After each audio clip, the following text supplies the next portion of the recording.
Assalamualaikum warahmatullahi wabarakatuh. Di sini saya akan mempresentasikan hasil analisis saya dengan berjudul Kritik Sosial Masalah Ekonomi pada Cerpen Jalan Lain di Persimpangan karya Supriyati, Tinjauan Sosiologi Sastra. Sebelumnya, perkenalkan nama saya Putri Apriliani dengan NPM 231063108084. Selanjutnya di sini ada pengarang dan karya. Supriyati lahir di Magetan tanggal 20 Desember 1977, tinggal di Kampung Batik, Sidomukti, Pelawasan. Dia menamatkan di SMAN 1 Magetan tahun 1996, kemudian melanjutkan studi S1 jurusan Pendidikan Bahasa dan Sastra Indonesia di Universitas Negeri Malang, lulus pada tahun 2001. Setelah menikah tahun 2002, mengikuti suami ke Kota Tarakan, Kalimantan Utara. Tahun 2003 lolos seleksi guru sebagai guru honor daerah sampai tahun 2006. Dan lolos sebagai CPNS tahun 2006, bertugas mengajar di SMPN 5 Tarakan sampai tahun 2018. Desember tahun 2018 resmi mutasi ke Magetan, kembali ke kota kelahiran. Tahun 2012 pernah terpilih sebagai guru teladan. Hobi membaca dan menulis sebenarnya dari dulu, tapi tidak pernah tertuang di media massa. Sejak tahun 2011, berkat motivasi kepala sekolah dan teman-teman, mulai aktif menulis artikel di koran Suara Pendidikan. Selain menulis artikel, pernah membuat buku pelajaran bahasa Indonesia dan modul bahasa Indonesia yang dipakai sebagai panduan mengajar guru-guru serumpun. Selanjutnya ada sinopsis cerpen. Cerpen ini mengisahkan tentang seorang yang tinggal di sebuah perkampungan bersama keluarganya dan mengalami kemiskinan karena dia tidak memiliki cukup pengetahuan untuk bekerja, karena dia hanya lulusan SD, dan ladang yang ia miliki hampir habis karena untuk mencukupi biaya hidup sehari-harinya bersama keluarganya. Tetapi dengan kerja kerasnya sebagai seorang buruh tani, ia menemukan cara bagaimana untuk mengubah perekonomian keluarganya menjadi lebih baik dari sekarang. Dia memanfaatkan sedikit lahan yang tersisa untuk menanam sayuran di lahan tersebut. Suatu hari, dia menanam sayuran di lahannya itu dan kemudian menjual hasil panennya sendiri sehingga dapat menutupi kemiskinan yang dialami dari dulu.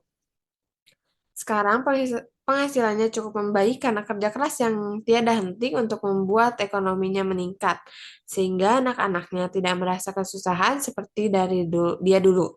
Dia ingin anak-anaknya hidup aman dan terjamin tanpa ada halangan dari ekonomi, dan dia bisa menyekolahkan anaknya setinggi-tingginya hingga mendapatkan hidup yang sejahtera. Selanjutnya ada unsur intrinsik. Unsur intrinsik adalah bagian-bagian penting yang membangun sebuah cerita, tema, sebagai ide pokok, menjadi landasan bagi pengembangan cerita, elemen-elemen lain seperti alur, latar, karakter, dan sudut pandang, saling berkaitan dan bekerja sama untuk memperkuat tema tersebut. Tema dapat berupa ide, gagasan, atau pesan yang ingin disampaikan penulis kepada pembaca. Selanjutnya di sini ada sosiologi sastra. Sastra dan sosiologi memiliki kesamaan objek kajian, yaitu manusia dan masyarakat. Sastra sebagai cerminan kehidupan sosial tidak dapat dipisahkan dari konteks sosial di mana ia diciptakan. Sosiologi sastra merupakan pendekatan yang bertujuan untuk mengungkapkan nilai-nilai sosial yang terwujud dalam karya sastra. Munculnya sosiologi sastra relatif lebih lambat dibanding dengan cabang sosiologi lainnya. Hal ini disebabkan oleh kompleksitas objek kajiannya serta keberagaman metode analisis yang dapat digunakan. Terdapat dua pendekatan utama dalam sosiologi sastra. Pertama, pendekatan eksternal yang menekankan pada pengaruh faktor-faktor sosial terhadap karya sastra. Kedua, pendekatan internal yang lebih fokus pada analisis teks sastra untuk memahami konteks sosialnya, meskipun terdapat perbedaan dan penekanan. Kedua pendekatan tersebut dapat didasarkan bertujuan untuk memahami hubungan timbal balik antara sastra dan masyarakat. Selanjutnya ada analisis unsur intrinsik pada jalan lain di persimpangan. Yang pertama ada tema. Tema dalam cerpen Jalan Lain di Persimpangan karya Supriyati adalah perjuangan dan kerja keras. Perjuangan yang dimaksud di sini adalah bagaimana perjuangan tokoh utama untuk keluar dari situasi ekonomi yang sulit dan perjuangan seorang kepala keluarga untuk menghidupi keluarganya. Dilihat dari bagaimana dia menjadi seorang buruh tani yang hanya mendapatkan pekerjaan saat ada yang menyuruhnya saja, bahkan untuk makan saja, tergantung rezeki pada hari itu.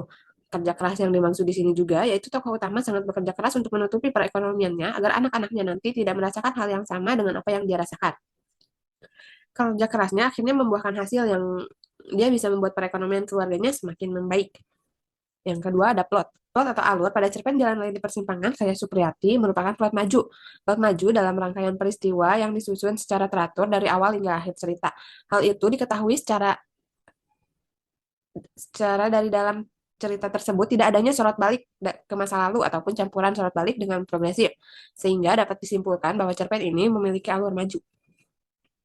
Yang ketiga, tokoh dan penokohan. Dalam cerpen ini tidak dijelaskan secara spesifik nama tokoh dan siapa saja tokoh yang ada dalam cerpen. Tokoh yang diciptakan penulis dalam cerpen juga hanya satu tokoh, yaitu tokoh utama, namun tidak disebutkan namanya. Sedangkan anak dan keluarganya tidak diceritakan dalam cerpen. Penulis hanya menuliskan keluarganya saja tanpa menyebutkan tokoh istri dan anak tokoh utama. Terus di sini ada tokoh dan penokohan. Tokoh utama. Tokoh utama ini adalah seorang laki-laki sebagai petani di desa. Dia seorang buruh tani harian yang merasakan penuh penyesalan di hidupnya karena memutuskan untuk tidak melanjutkan sekolahnya seperti teman-teman yang lain. Karena tidak memiliki pengetahuan itu, dia sehingga terlilit kemiskinan dan kesusahan hidupnya dan keluarganya memburuk. Tokoh utama ini tidak mudah putus asa. Dia terus berjuang dan bekerja keras untuk menghidupi keluarganya agar keluarganya keluar dari masalah perekonomian yang sulit ini. Dengan tekad yang kuat dan penuh kerja keras, tokoh utama ini bisa mencapai keinginannya dengan keluar dari kesusahan yang melilit dan menghina keluarganya. Hidup tokoh utama sudah jauh lebih membaik daripada sebelumnya. Dua, ada tokoh pendukung. Tokoh pendukung dalam cerpen ini digambarkan dengan jelas bagaimana karakter tokoh pendukung tersebut karena hanya digambarkan sekilas oleh penulis dalam cerpen Jalan Lain di Persimpangan. Jika dianalisis akan menghasilkan karakter yang cukup mendukung untuk membantu tokoh utama dalam menyempurnakan di dalam ceritanya. Pengarang menuliskan dalam cerita menyebutkan keluarga dan anaknya sehingga peneliti dapat menyimpulkan bahwa tokoh utama memiliki seorang istri dan anak. Kemudian ada latar. Yang pertama adalah latar tempat. Yang pertama di latar tempat ada kamar. Kamar adalah tempat pertama yang muncul dalam cerpen. Setiap hari dia tidur di kamar untuk beristirahat hingga besok pagi dengan pagi bangun dengan suara kokokan ayam. Yang kedua, perkampungan adalah tempat di mana tokoh utama tinggal. Yang ketiga ada tokoh utama Yang ketiga ada ladang. Tokoh utama mencari rezeki dengan menjadi seorang buruh tani harian di ladang orang lain saat ada yang membutuhkannya. Selanjutnya ada latar waktu. Pada cerpen Jalan Lain di Persimpangan, kayak Supriyati, latar waktu dimulai cerita ini pada pagi hari, yaitu ketika dia bangun bangun dari tidurnya karena mendengar suara kokokan ayam. Situasi pagi yang mendung, angin berhembus lembut membuat daun-daun dan rantingnya bergoyang. Selain itu ada latar waktu siang yang menunjukkan panas terik matahari saat sang tokoh utama sedang bekerja di ladang milik para juragan di ladang. Selanjutnya ada latar suasana. Latar suasana pada cerpen Jalan Lain Persimpangan karya Supriyati ini menggambarkan suasana yang cukup memprihatinkan atau sedih yang dialami oleh keluarga tokoh utama. Masalah yang terjadi karena keluarga tokoh utama mengalami kesulitan ekonomi sehingga keluarga mereka kesusahan dalam menghadapi biaya hidup mereka sendiri. Selanjutnya adalah sudut pandang.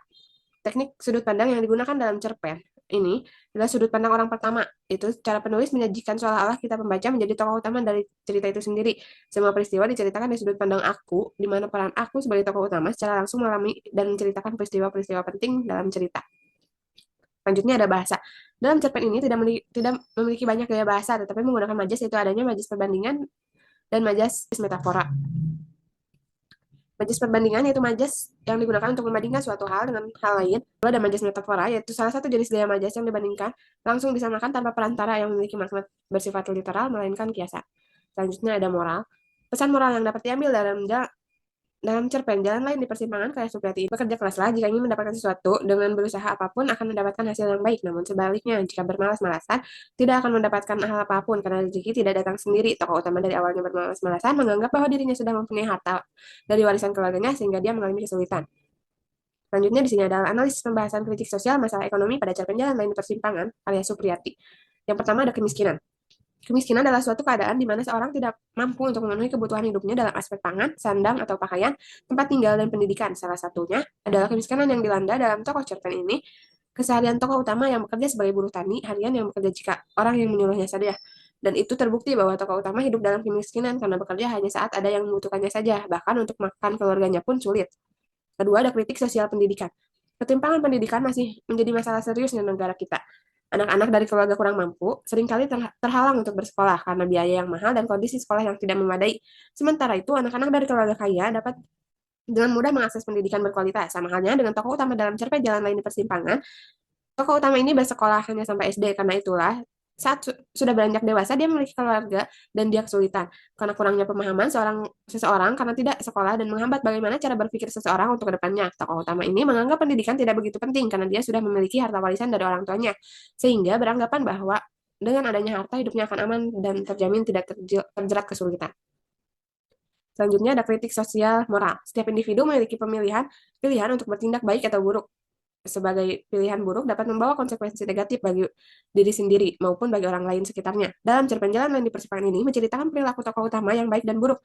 Perilaku yang buruk yaitu ketika tokoh utama bermalas-malasan karena beranggapan dia sudah memiliki sejumlah harta sehingga tidak perlu lagi bekerja keras. Konsekuensinya adalah tidak mengelola ladang harta warisan untuk itu dengan baik karena akhirnya dia dan keluarganya terjerat dalam kemiskinan. Selanjutnya ada kesimpulan. Cerpen Jalan Lain di Persimpangan memiliki tema mengenai perjuangan dan kerja keras dengan plot progresif atau plot maju. Dalam cerpen ini tidak banyak tokoh, yaitu hanya tokoh utama yang tidak disebutkan namanya, dan tokoh pendukung seperti istri dan anaknya. Latar tempat pada cerpen ini yang pertama ada di kamar, kemudian di perkampungan, dan terakhir di ladang atau sawah. Penulis menggunakan sudut tokoh utama. Pada cerpen Jalan Lain di Persimpangan memiliki majas perbandingan dan metafora yang berfungsi memperingatkan bahasa.